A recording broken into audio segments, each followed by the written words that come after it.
Good morning friends. आप सभी का एसबीआई सिक्योरिटीज़ के डेली मॉर्निंग पॉडकास्ट में स्वागत करता हूं मैं।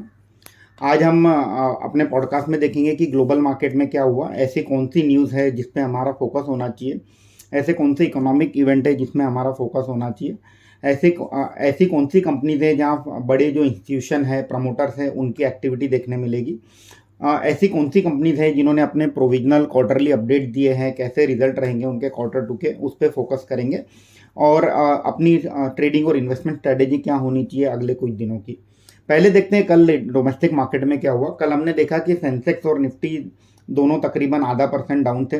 सेंसेक्स ने क्लोज दिया है 65,512 के लेवल्स पे, और निफ्टी ने क्लोज दिया है 19,529 लेवल्स पे।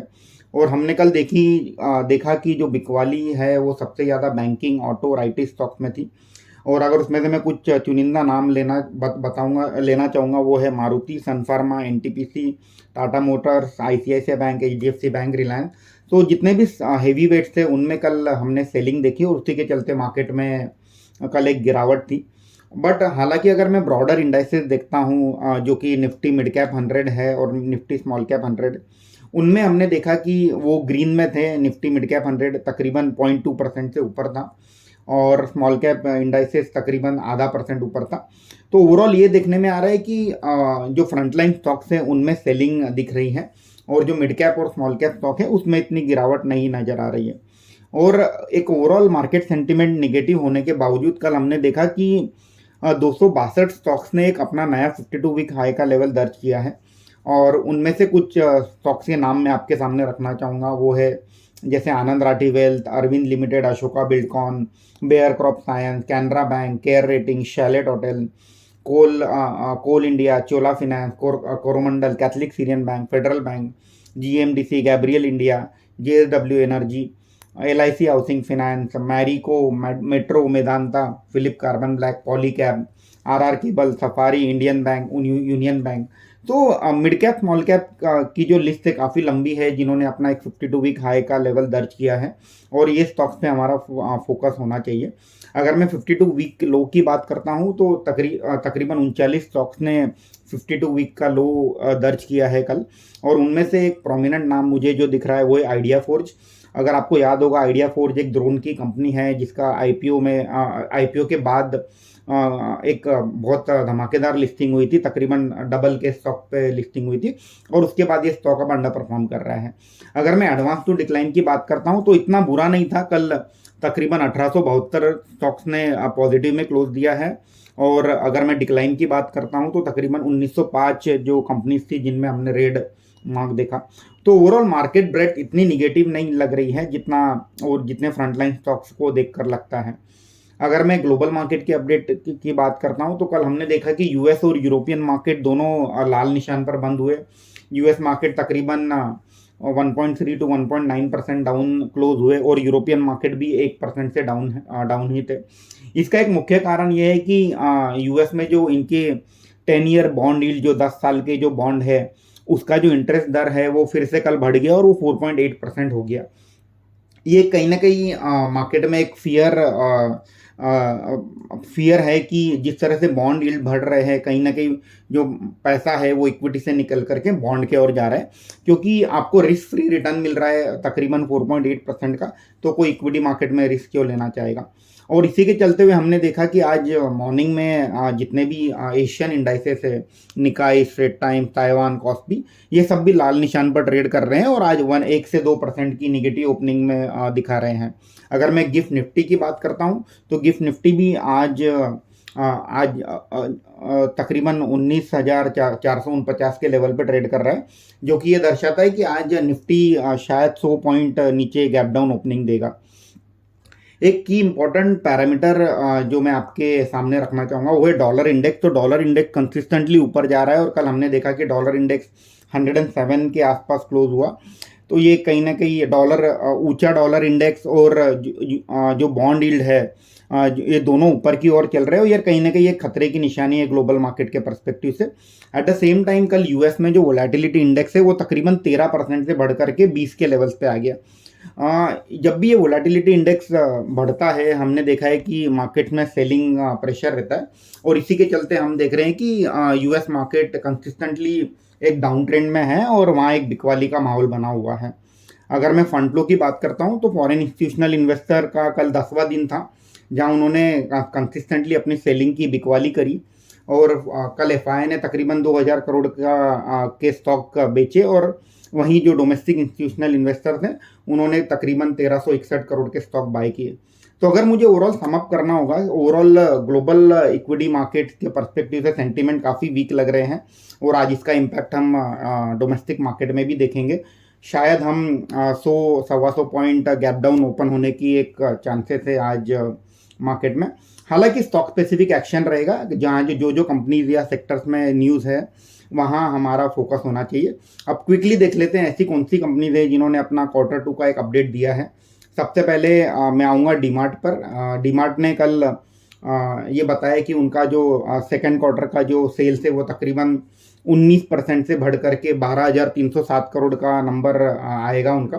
तो ये एक डिसेंट नंबर है, बट हालांकि एक चीज़ हमें ध्यान रखना होगा कि डीमार्ट के जो वैल्यूएशन है काफ़ी ऊंचे चल रहे हैं। तो मैं एक इसमें kind of neutral kind of reaction में एक्सपेक्ट करता हूँ आज डीमार्ट के स्टॉक में। एपीएल अपोलो ट्यूब ने कल ये बताया है कि उनका जो Q2 का सेल्स वॉल्यूम था वो तकरीबन 6.7 लाख मेट्रिक टन था, जो कि एक रिकॉर्ड वॉल्यूम उन्होंने दर्ज किया है ऑन अ क्वार्टरली बेसिस।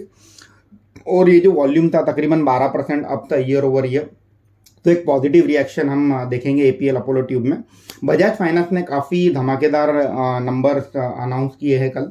उन्होंने कहा है कि उनका AUM जो है वो तकरीबन 33% ईयर ओवर ईयर से बढ़ करके 2,90,200 करोड़ हुआ है। नए लोन की जो बुकिंग है वो तकरीबन 26% से ग्रो हुई है और जो इनके डिपॉजिट्स है वो 39% से बढ़े हैं। तो ओवरऑल बजाज फाइनेंस ने एक कंसिस्टेंटली एक बेहतर नंबर रिपोर्ट किए हैं और इनका जो गाइडेंस था पिछले क्वार्टर में कि इनकी जो ग्रोथ रहेगी तकरीबन 29 से 31% के आसपास रहेगी, उसके मुकाबले कंपनी ने ये क्वार्टर में 33% की ग्रोथ दर्ज की है और इसका एक पॉजिटिव रिएक्शन हम बजाज फाइनेंस के स्टॉक में आज देख सकते हैं। अब देखते हैं south Indian bank. South Indian bank ने कहा है कि उनके डिपॉजिट्स और एडवांसेस तकरीबन 10% से बढ़े हैं सेकंड क्वार्टर में। ये काइंड ऑफ एक सो नंबर है, कोई बहुत ज़्यादा बड़ी रिएक्शन हम स्टॉक में नहीं देखेंगे आज।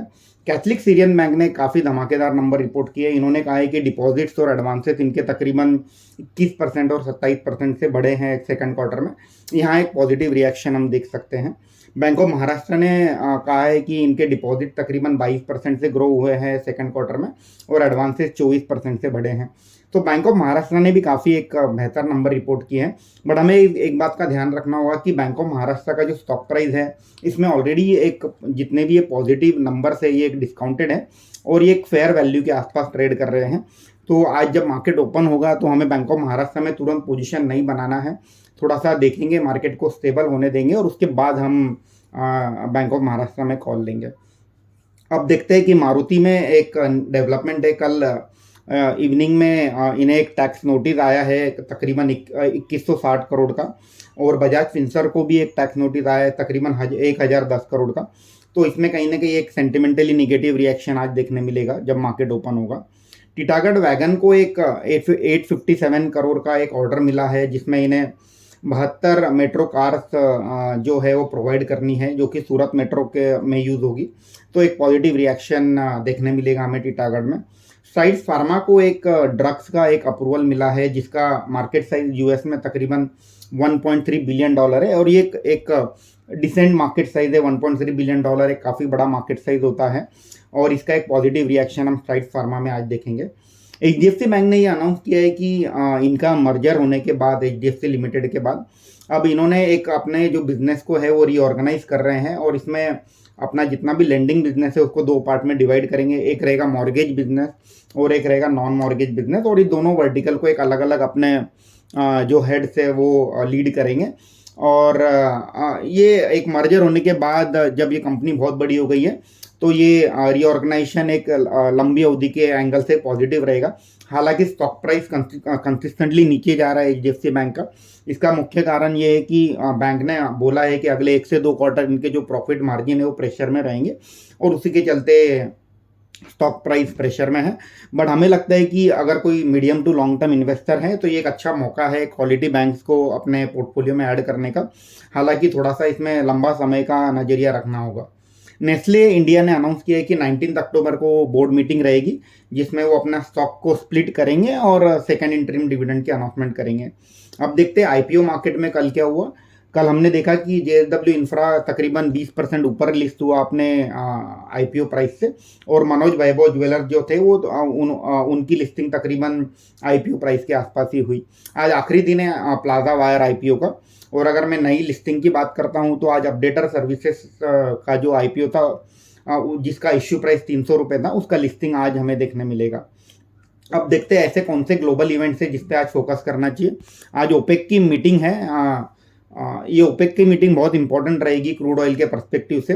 ये मीटिंग में यूजुअली ये डिसाइड किया जाता है कि जो क्रूड ऑयल का जो प्रोडक्शन है, जितनी भी ओपेक के ऑर्गेनाइजेशन के जो कंट्रीज हैं, वो अपना प्रोडक्शन बढ़ाएंगे या घटाएंगे या सेम रखेंगे, और इसका इम्पैक्ट कहीं ना कहीं ग्लोबली क्रूड ऑयल प्राइसेस पे देखने मिलता है।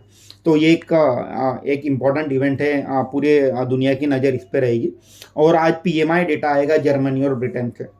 अगर मैं फंड फ्लो की बात करता हूं तो हमने देखा कि रामकृष्णा फोर्जिंग और जिंदाल स्टेनलेस स्टील के प्रमोटर ने बाइंग की है मार्केट से। और अगर बल्क और ब्लॉक डील की बात करते हैं तो शालीमार पेंट में हमने देखा कि हेला इंफ्रा मार्केट एक फंड है जिन्होंने 10 लाख शेयर खरीदे हैं एट 164 रुपीज़, जो कि तकरीबन 1.4% स्टेक होता है। तो ये stock medium to long term के नज़रिए से हमारे रडार पे होना चाहिए।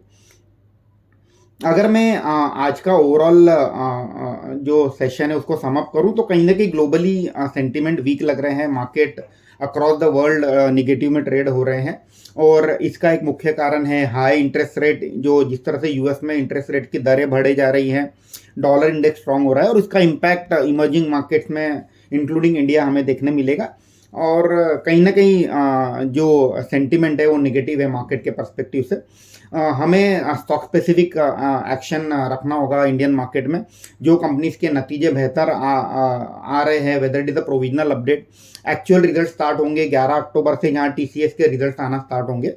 और at the same time crude oil की जो प्राइस है, जो कि थोड़े कम हुए हैं, $95 के आसपास ट्रेड कर रहे थे लास्ट वीक, अब तकरीबन $90-91 के आसपास ट्रेड कर रहे हैं। आज का जो ओपेक मीटिंग है उसके बाद क्रूड ऑयल का क्या रिएक्शन रहेगा, ये एक इंपॉर्टेंट इंडिकेटर रहेगा इंडियन मार्केट के एंगल से।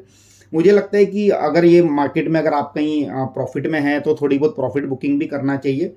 ज़्यादा ओवर लिवरेज करके ट्रेड ना करें। 6 तारीख को आरबीआई की मीटिंग भी है, तो ओवरऑल थोड़ा डेटा हेवी वीक है। ये वीक थोड़ा सा संभल करके काम करें, एंड देन थोड़ा सा मार्केट स्टेबल होगा, उसके बाद हम लोग एक क्वालिटी कंपनीज में अपनी ग्रेजुअली अपनी होल्डिंग बढ़ा सकते हैं। आज के लिए इतना ही। आपका दिन मंगलमय हो। Thank you. Investment in securities market are subject to market risks. Read all the related documents carefully before investing.